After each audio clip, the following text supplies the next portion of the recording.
منصور دوانقی نے رات کا وقت تھا، امام جعفر صادق کے گھر کو آگ لگوا دی.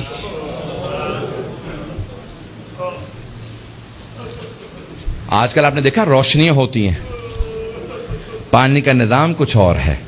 پرانے زمانے میں گھر میں کنواں ہوتا تھا، پانی نکالا جاتا تھا، چراغ ہاتھ میں ہوتے تھے. رات کا وقت تھا، امام کے گھر میں آگ لگا دی. امام کے جو خادم تھے نا وہ فوراً آگ بجھانے لگے. میرے طرف دیکھیے گا، ایک جملہ کہہ دو، اس کے بعد صرف 2-4 منٹ 5 منٹ زحمت دوں گا آپ کو مصائب کی.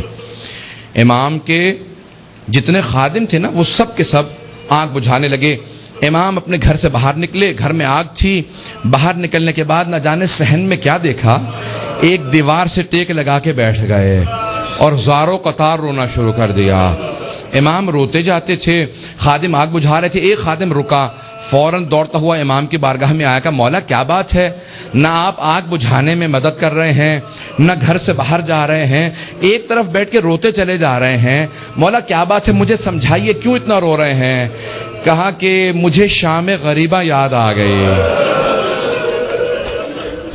مجھے شام غریبہ یاد آ گئی. تو مولا اس وقت شام غریبہ کیوں یاد آئی ہے؟ مولا نے اپنے خادم کو مخاطب کر کے کہا، تو دیکھ رہا ہے میری بیٹیاں سر پہ برقعے سنبھالے، کبھی صحن میں اس طرف سے ادھر جاتی ہیں، کبھی ادھر سے ادھر جاتی ہیں، کتنی پریشان ہیں. جب میں نے اپنی بیٹیوں کو صحن میں دوڑتے دیکھا مجھے میری پھپھیاں یاد آ گئیں. کہا مولا کیوں؟ کہا نہ میرے جد حسین سر پہ موجود تھے، نہ میرے چچا عباس موجود تھے، نہ علی اکبر سنبھالنے کے لیے تھے، نہ قاسم، اور سید سجاد میرے دادا بیمار پڑے تھے. جب خیموں میں آگ لگی ہر بی بی تڑپنے لگی، کبھی اس خیمے سے اس خیمے میں، کبھی اس خیمے سے اس خیمے میں. کہا جب ایک مرتبہ سارے خیمے جل گئے، امام سجاد کے خیمے میں مولانا پیش کر چکے، میں شام غریبہ نہیں پڑھوں گا. کہا مجھے شام غریبہ یاد آ گئی. عزیزان گرامی، میں صرف 2 روایات پیش کرنا چاہ رہا تھا. پہلے مولا نے کہا مجھے شام غریبہ یاد آ گئی. دوسرے، جب ایک مرتبہ عاشور کا دن تھا، امام کے گھر کے اندر عجیب و غریب عالم ہے، امام بیٹھ کے رو رہے ہیں. اتنے میں کچھ شیعہ آئے. کہا مولا کیا بات ہے، اتنے محزون ہیں؟ کہا حکومت اعلان نہیں کرتی آج عاشورہ ہے، میرے جد حسین کی مجلس کا دن ہے. وہ جو شیعہ آئے تھے ان میں سے ایک نے کہا کہ مولا آپ کو مجلس کریں گے؟ امام نے کہا ہاں. کہا تمہارے بابا مرثیہ کہہ دیا کرتے تھے، اشعار کہتے تھے، تم بھی شعر کہتے ہو؟ کہا ہاں مولا. کہا میرے جد حسین کی شان میں کوئی شعر کہا ہے؟ کہا جی مولا. کہا ذرا کچھ مصائب کے اشعار سنا دو. آپ بھی دوڑے پڑتے ہیں نا. امام نے کہا ہاں ذرا کوئی مصائب کا بند سنا دے. کھڑا ہوا پڑھنا چاہتا تھا، امام نے کہا رک جا، ابھی نہ پڑھنا. ایک مرتبہ ایک امام نے خادم سے کہا ذرا یہاں پردہ کھینچ دے. پردہ کھینچا گیا. امام نے خادمہ کو آواز دی ذرا میری ماں سے کہنا مجلس میں آ جائے. امام کی والدہ کا نام جانتے ہیں نا سب، حضرت ام فروا. سب جانتے تھے امام کی والدہ حضرت ام فروا ہے. امام نے خادمہ کو آواز، میری ماں سے کہہ دے میرے جد کی مجلس ہو رہی ہے، مجلس میں آ جائیں. میری بیٹیوں کو آواز دے دو، میری بہنوں کو بلا دو. سب پردے کے پیچھے آ کے بیٹھ گئے. امام نے کہا اب مصائب شروع کر دے. اس نے مصائب پڑھنا شروع کیا. جب مصائب پڑھ رہا تھا، روایت کے الفاظ میں نے خود پڑھی ہے، مستند روایت ہے، بڑے بڑے علماء فقہا سے سنی ہے. مصائب پڑھتے پڑھتے ایک مرتبہ اس نے آواز سنی کہ امام کی والدہ کے بین کی آواز آ رہی ہے. حضرت ام فروا بین کرنے لگی، ہائے میرا جد مارا گیا، ہائے حسین مارا گیا. بین کرنے لگی. اب امام صادق سے برداشت نہیں ہو رہا تھا، آنسو بہ رہے تھے، ریش تر تھی. امام نے امامہ اتار رکھا تھا، تڑپ رہے تھے.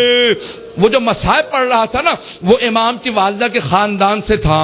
اس نے مخاطب ہو کے کہا اے ام فروا، اگر آپ زیادہ روئیں گی نا تو آپ کا بیٹا جعفر صادق آپ کو دلاسا دینے آئے گا، آپ کو سینے سے لگائے گا، آپ کے آنسوؤں کو صاف کرے گا، آپ کی چادر کو سنبھال کے رکھے گا. لیکن اے ام فروا، آپ کی پھپھیاں جب میدان کربلا میں رو رہی تھی، کبھی شمر تازیانہ مارتا تھا،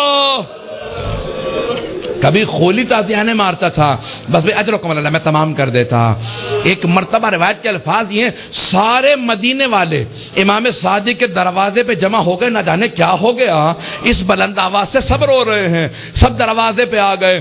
امام نے دروازے کی طرف اشارہ کیا، امام نے کہا الباب الباب، دروازہ بند کر دو، دروازہ بند کر دو۔ پوچھا مولا کیا بات ہے؟ کہا میرا چھوٹا سا بیٹا بے ہوش ہو گیا۔ کسی نے پوچھا یہ کون سا بیٹا؟ کہا موسیٰ کاظم۔ امام موسیٰ کاظم بھی برداشت نہیں کرتے تھے میری پھپھیوں کے مصائب اس طرح سے بیان کیے جائیں، رونے کے اوپر پابندی تھی۔ اجرکم اللہ، بس بھئی میں نے تمام کر دیا۔ ایک روایت کے چند جملے پیش کروں گا۔ آج کس کو پرسہ دیں گے؟ آپ نے امام صادق کی مجلس رکھی ہے نا، دو اماموں کو پرسہ دیں گے، ایک 12ویں امام علیہ السلام کو پرسہ دیں گے، اور ایک اس امام کو پرسہ دیں گے جس کا جنازہ پل بغداد پہ پڑا رہا۔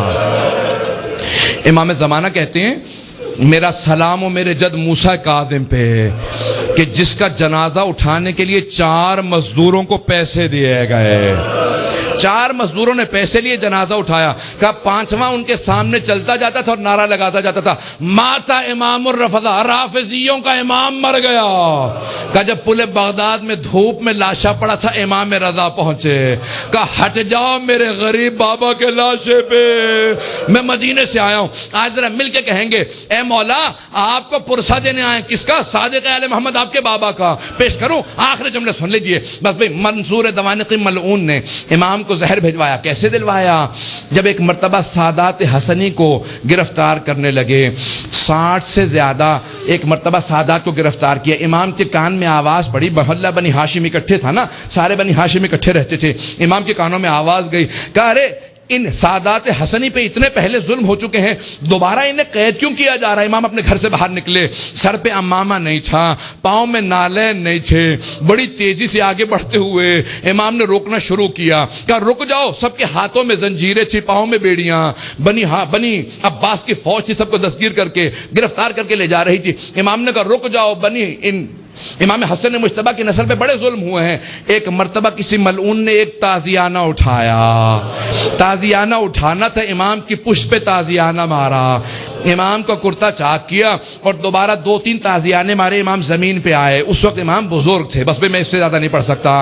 امام نے پلٹ کے ایک مرتبہ ایک جملہ کہا کہ ہم نہیں چاہتے ہمارے جد کے حرم میں خون بہایا جائے، اس لیے ہم اپنے شیعوں کو جنگ کی اجازت نہیں دیتے، تم اس بات کا ناجائز فائدہ اٹھاتے ہو۔ ایک مرتبہ کسی نے کسی تازیانے کے اندر زہر ملایا، بس امام کا جو زخم تھا اسی زخم کے اوپر تازیانہ لگا۔ امام نے آواز دی مجھے میرے گھر واپس لے جاؤ۔ ایک مرتبہ سارے بیٹوں نے اٹھایا، امام کو گھر لے گئے۔ اب میرے طرف دیکھیے گا، میں آخری جملہ پیش کر رہا ہوں، میں نے مصائب تمام کر دیا۔ مولا آپ کے بیٹے آپ کو اٹھا کے گھر لے آئے۔ ایک بیٹا بار بار رخسار پہ رخسار کو رکھتا تھا، بار بار کہتا تھا میرے بابا کو پانی پلا دو ذرا، مولا کربلا میں آ کے دیکھے۔ ایک 72 کے لاشیں اٹھا کے لانے والا بھوکا پیاسا ذوالجناح کی پشت سے زمین پہ آ رہا ہے۔ الا لعنۃ اللہ علی القوم الظالمین وسیعلم الذین ظلموا ای منقلب ینقلبون۔ بس بھی وقت نہیں تھا کہ میں تفصیل سے پیش کرتا، ہاتھوں کو بلند کریں گے، 2 جملے دعا کے پیش کروں گا۔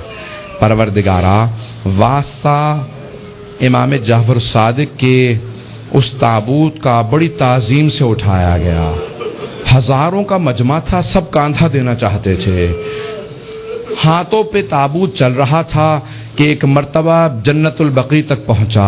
امام موسیٰ کاظم علیہ السلام نے بڑی تعظیم سے شان و شوکت سے کہا ہٹ جاؤ، میرے دادا کے پہلو میں میرے بابا کی قبر کو تیار کرنا۔ بڑی تعظیم سے قبر مطہر میں اتارا گیا۔ میرا دل کہتا ہے کہ امام صادق بہت رو کے کہتے ہوں گے اے میرے بیٹے موسیٰ کاظم، آج بڑی تعظیم سے مجھے تو دفنا دیا، لیکن میری نگاہوں میں آج بھی میرے جد حسین کا لاشا ہے کہ میرے دادا سید سجاد لاشے کے ٹکڑوں کو کیسے جمع کر رہے تھے۔ پروردگارہ، سید الشہداء کی عظمتوں کا واسطہ، امام صادق کی عظمتوں کا واسطہ، دنیا میں امام زمانہ کا ظہور میں تعجیل فرما، ظلم کا خاتمہ فرما، داعش کو طالبان کو غارت فرما، آل سعود کو آل یہود کو غارت فرما، مومنین کی حفاظت فرما۔ ربنا تقبل منا انک انت السمیع العلیم بحق محمد وآلہ الطیبین الطاہرین المعصومین۔ ماتم حسین۔